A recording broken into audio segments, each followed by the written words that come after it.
Hi friends, मैं फिर हाजिर हूँ एक नई कहानी के साथ। नारी हूँ या कठपुतली हूँ, एक दर्द भरी कहानी। अपने संगी साथियों के साथ आँख मिचौली खेलती हुई मुनिया बहुत खुश थी। आज पूरे 2 साल के बाद उसे खेलने का अवसर मिला था, क्योंकि आज बाबूजी सुबह से ही घर पर नहीं थे। मुनिया ने माँ से पूछा, अम्मा, जे बताओ बाबूजी किते गए? माँ बोली, बाबूजी शहर गए हैं अपने मित्र के घरे। वहाँ से 10,000 रुपया उधार लेवे के लाए, बैल खरीदने हैं उन्हें। सुनकर मुनिया उछल पड़ी थी। उसके जन्म के समय उसके छोटे भाई की तबीयत बहुत खराब हो गई थी। तभी से बाबूजी को उससे नफ़रत सी हो गई थी। वो मुनिया को कभी गोद में नहीं उठाते थे। जब बाबूजी की दुकान बंद करके आते थे तो मुनिया और उसका छोटा भाई दौड़कर उनसे लिपट जाते। बाबूजी भाई को तो अच्छी अच्छी टॉफ़ियाँ देते, लेकिन मुनिया को झिड़क देते। मुनिया वहीं खड़ी खड़ी सोचती रह जाती कि उसका दोष क्या है, पर मासूम मन कुछ समझ ही नहीं पाता। मुनिया भी बहुत होशियार। बाबूजी ने स्कूल जाने नहीं दिया, फिर भी शहर से आई डॉक्टर दीदी, जो कि उनके बगल वाले घर में ही रहने आई थी, उनसे खड़ी बोली में बात करना और अंग्रेजी के कुछ शब्द बोलना भी सीख लिए। लेकिन कभी बाबूजी के डर से उनके सामने कुछ नहीं बोलती थी। कुछ दिन पहले गांव के मंदिर में एक देवी जी आई थी। वो जो कह देती पूरा गांव उनका आदेश मानता। मुनिया को भी देवी जी पर पूरा विश्वास था। पिछली बार जब मुनिया अपने छोटे भाई के साथ मंदिर गई थी तो देवी जी गांव के एक व्यक्ति से कह रही थी, हे मूर्ख, तू अपने धन से मेरी एक स्वर्ण मूर्ति बनाकर मुझे भेंट कर, फिर तेरा कल्याण होगा। वो व्यक्ति सहर्ष भी तैयार हो गया था और देवी जी के पैर छूकर अपने स्थान पर बैठ गया। मुनिया ने भी अपने नन्हे हाथों से देवी माँ के पैर छूने की कोशिश की, लेकिन भीड़ होने के कारण पहुँच नहीं पाई थी। मुनिया का वहाँ ऐसा मन लग गया कि उसे आने में बहुत देर हो गई थी। जब बाबूजी ने मुनिया को पकड़ के बहुत मार लगाई थी, उनका गुस्सा इतना बढ़ गया था कि चूल्हे में रखी जलती लकड़ी से पैरों को दाग दिया और बोले, आज के बाद अगर तुम्हें बाहर देख लियो, अगर हमने तुम्हारी टांगें तोड़ देंगे। घर के काम में अम्मा का हाथ बटाओ, लड़कियन वाले तो कौन काम ही नहीं, जब देखो तब खेलन के लाए भाग जाती है। तभी किसी की पकड़ ने उसे पुरानी यादों से बाहर निकाला। आंखों में पट्टी बांधे हुए उसकी सहेली ने उसे पकड़ लिया था। अब मुनिया की आंखों पर पट्टी बांध दी गई और उसे गोल गोल घुमाकर छोड़ दिया गया। सभी मित्रों की आवाज़ सुनकर वो उस ओर दौड़ जाती, कभी हाथ से कभी पैर से छूने की कोशिश करती और वो क्या कामयाब भी हुई। किसी को उसने पकड़ लिया था। वो ज़ोर से चिल्लाई, हो, पकड़ लिया मैंने, पकड़ लिया मैंने। लेकिन यह क्या? यह हाथ तो बहुत बड़े और तगड़े हैं, और हाथ में यह कड़ा, ये तो बाबूजी का है। कड़े को टटोलते हुए मन ही मन ऐसा सोचकर वो अंदर तक कांप गई। मुनिया के मन में बचने का एक उपाय आया। उसे मंदिर वाली देवी जी याद आ गई। उसने पट्टी हटाए बिना ही अपनी गर्दन को जोर से झपटना शुरू कर दिया और आवाज़ भारी करके बोली, हरिया, तेरे थैले में जो 10,000 रुपये हैं, उनसे बैल मत खरीद। उनसे एक छोटा सा मंदिर बनवा और मेरी मूर्ति स्थापित कर, तभी तुम्हारा और पूरे गांव का कल्याण होगा।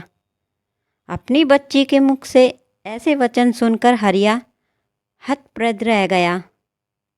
जो कुछ मुनिया ने कहा था वो 16 आने सच था। वो चौंक कर बोला, अरे मुनिया, ई का कह रही है तू? तुझे कैसन पता जे बात? मुनिया ने आँख से पट्टी हटाते हुए कहा, हे मूर्ख हरिया, मैं मुनिया नहीं, मैं देवी माँ हूँ, जो तुम्हारी पत्नी की सेवा से प्रसन्न होकर तुम्हारे घर आई हूँ। और डर के कारण बेहोश होकर ज़मीन पर गिर गई। उसने मुनिया को उठाया और घर की तरफ चल पड़ा। गांव के कुछ बच्चों ने, जो कि मुनिया के साथ खेल रहे थे, भी सब कुछ सुना और देखा था। अपने अपने घर जाकर सारी बात बताई। देखते ही देखते यह बात पूरे गांव में जंगल की आग की तरह फैल गई और पूरा गांव हरिया के घर के बाहर एकत्रित होने लगा। घर के अंदर मुनिया को होश आ गया था। उसने रोते रोते सारी सच्चाई हरिया को बता दी। हरिया को फिर बहुत गुस्सा आया और वह मुनिया को मारने के लिए लाठी तलाशने लग गया। तभी दरवाजे पर दस्तक हुई। हरिया ने दरवाज़ा खोला। गांव के प्रधान को अपने छोटे से घर में देखकर वो आश्चर्यचकित रह गया। बाहर झांककर देखा, लगभग पूरा गांव जुड़ा हुआ था। हरिया ने प्रधान से पूछा, का बात है प्रधान जी? हमरा से कोनो भूल होई कई का? अगर हुई होए तो हमका माफ़ी दे दो। प्रधान मुस्कुरा दिए और हरिया के कंधे पर हाथ रखते हुए बोला, अरे हरिया, डरो नहीं, तुमसे कोनहु अपराध नहीं भयो। तुम तो ये बताओ कि देवी माँ कहाँ है? हम सब उन्हीं के दर्शन की खातिर यहाँ आए हैं। हरिया के दिमाग में पैसे कमाने की युक्ति आ गई। वो बोला, प्रधान जी, हम तो खुद ही माँ की पूजा करन जाए रहे।